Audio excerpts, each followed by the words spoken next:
हाँ जी दोस्तों, very good morning. कैसे हैं दोस्तों? अब सुबह सुबह बड़ी ठंडी होने लगी है। आप लोग अपना ध्यान रखिए और ध्यान रखिए अपने उन इमोशंस का भी, जो कारपेट में एक धूल नहीं होती है, जो धीरे धीरे धीरे धीरे कारपेट में समाती जाती है और पता ही नहीं चलता है। ऐसे ही हर दिन इतने सारे इमोशंस से हम गुज़रते हैं, जो धीरे धीरे उस कारपेट की धूल की तरह आपके अंदर स्टोर हो रहे हैं। और जिस दिन वो भर जाती है, जब कारपेट बहुत ज़्यादा गंदा होता है, तब पता चलता है कि हाँ, गंदगी साफ़ करना है, ज़रूरी है। और यही होता है आपके साथ भी, कि जब ये इमोशंस बहुत ज़्यादा भर जाते हैं तो वो सरफेस में आते हैं, और तब हम किसी के साथ एडजस्ट नहीं कर पाते और समझ में नहीं आता कि हमारे संग हो क्या रहा है, क्योंकि वो इतना ज़्यादा भर गए अंदर कि अब उनको वो जगह नहीं है समाने के लिए। So that they need to clear वो सारी गंदगी। और गंदगी भरना ही क्यों है? You need to rewire your suppressed emotion. You need to restore your new fresh emotions. दोस्तों, हम लोग लाइट वर्कर्स हैं and we are here to spread light and love. कहते हैं ना, sending love and light. But अगर हम ही ऑलरेडी वुंडेड हैं, right, so how could we spread love and light?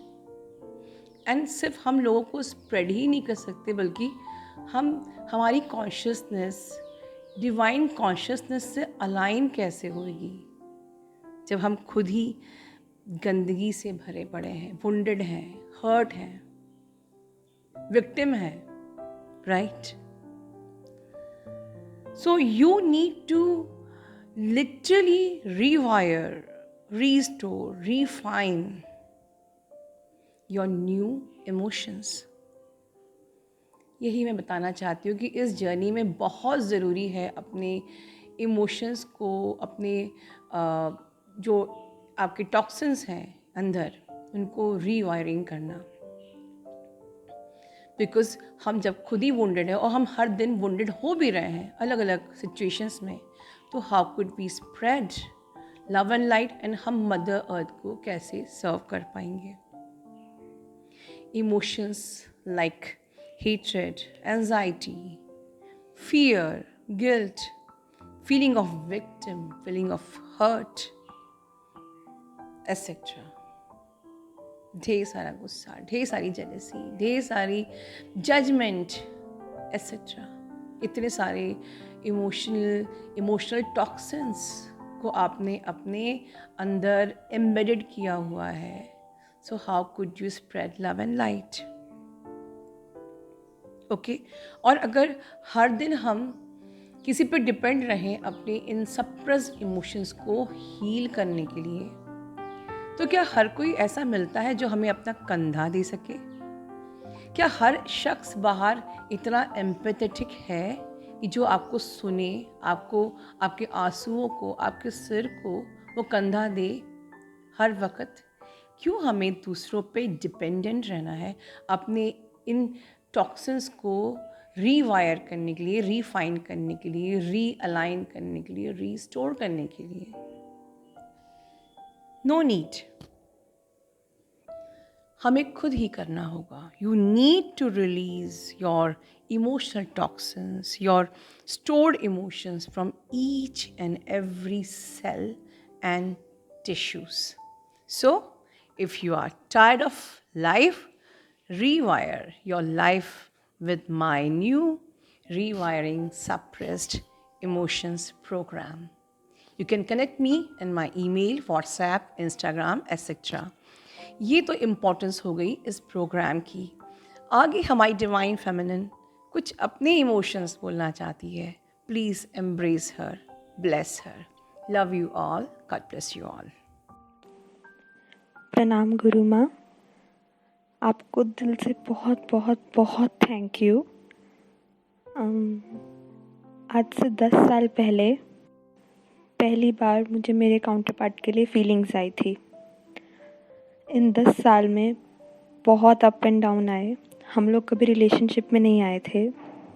शुरू के 3 साल तक तो बस ऑन एंड ऑफ मीटिंग होती थी, जिसमें बस मतलब हम रिलेटिव्स थे तो कभी ना कभी फंक्शंस में मिलते थे। उसके बाद अगले 2.5 साल तक मेरी लाइफ की सिचुएशन ऐसी थी कि हम कभी नहीं मिल सके। फिर उसके अगले 2.5 साल तक मैंने कोशिश की कि किसी तरह मैं उनके कांटेक्ट में आ सकूँ, सोशल मीडिया में कहीं भी। फिर सक्सेसफुल हुई इंस्टाग्राम पे, पर वहाँ पे भी उन्होंने ठीक से इंटरेक्ट नहीं किया और मुझे घोस्ट कर दिया, मतलब कन्वर्सेशन अवॉइड की। मैं बहुत बहुत परेशान थी। मतलब आप समझ सकते हैं कि पिछले 8 साल तक किसी के लिए फीलिंग्स रखना, फिर बात नहीं होना, डेली हर दिन बहुत बहुत तड़पी। लेकिन जब से आपके चैनल से जुड़ी, पता चला कि ट्विन फ्लेम जर्नी के बारे में, आपने इतनी जल्दी चीज़ें चेंज कर दी ना। जहाँ मेरे मन में हर चीज़ को लेके डर था, मैंने कभी उनसे बात इसलिए नहीं की थी क्योंकि मुझे उनसे बात करने में ही डर लगता था। बहुत सारे डर थे कि कहीं फैमिली का नाम ना ख़राब हो जाए, हम लोग रिश्तेदार हैं, बहुत सारे, काउंटिंग नहीं है डर की। लेकिन जब आपने फरवरी में कंफर्म किया था मुझसे कि मैं हूँ इस जर्नी में, तब मैंने आपसे पूछा था कि मैं आप उनसे अपने दिल की बात कह दूँ। तो आपने कहा था कि अभी नहीं, 6 महीने रुक के कहना। और मैंने 28 अगस्त को, क्या कहते हैं, मतलब मुझे ऐसे साइंस मिले थे यूनिवर्स से, मेडिटेशन में, सब जगह, कि मुझे उनसे अपने दिल की बात कह देनी चाहिए। पहले तो मैं रेजिस्ट कर रही थी, मुझे लगा कि ये नेगेटिविटी का अटैक ना हो, कि कहीं मैं कुछ बवाल ना कर दूँ। लेकिन फिर जब मुझे कंफर्म हुआ कि नहीं, ये डिवाइन गाइडेंस ही है, मुझे अपनी इंट्यूशन को सुनना चाहिए, तो मैंने उन्हें मैसेज किया और अपने दिल की सारी बात कह दी। तो उन्होंने उस चीज़ का रिप्लाई में किया। मुझे पहली बार उनका रिप्लाई आया और उन्होंने बहुत रिस्पेक्टफुली एक्सेप्ट किया कि हाँ, ये बहुत अच्छी बात है कि तुमने शेयर किया। और उन्होंने बताया कि वो किसी और के साथ कमिटेड है। पर सीरियसली ये सिर्फ और सिर्फ आपके इनर वर्क का ही है, मतलब जादू, कि एक तो मैंने अपने दिल की बात कह दी, और दूसरी बात, उन्होंने जब बताया कि उनकी कोई और गर्लफ्रेंड है, इस बात से मुझे दुख नहीं हुआ, ज़रा सा भी नहीं, सच्ची। मतलब एक टाइम जब मैं उनके लिए इतना ऑब्सेस थी, इतना ज़्यादा गिड़गिड़ाती थी भगवान के आगे, वहाँ ये बात जानने के बाद कि उनकी लाइफ में कोई और है, मुझे बुरा नहीं लगा। और ये सब, और फिर मुझे रात को ये भी याद आया कि आपने कहा था 6 महीने बाद कहना, और कोइंसिडेंटली सच्ची में मैंने 6 महीने बाद ही कहा। मतलब आप कैसे कर लेते हो, आपको सब कुछ पता होता है। थैंक यू सो मच माँ, इतना स्टेबल बनाने के लिए। आज हम लोग थोड़ा थोड़ा बात कर सकते हैं। हमने ये कहा कि हम फ्रेंड्स की तरह सोच सकते हैं एक दूसरे को।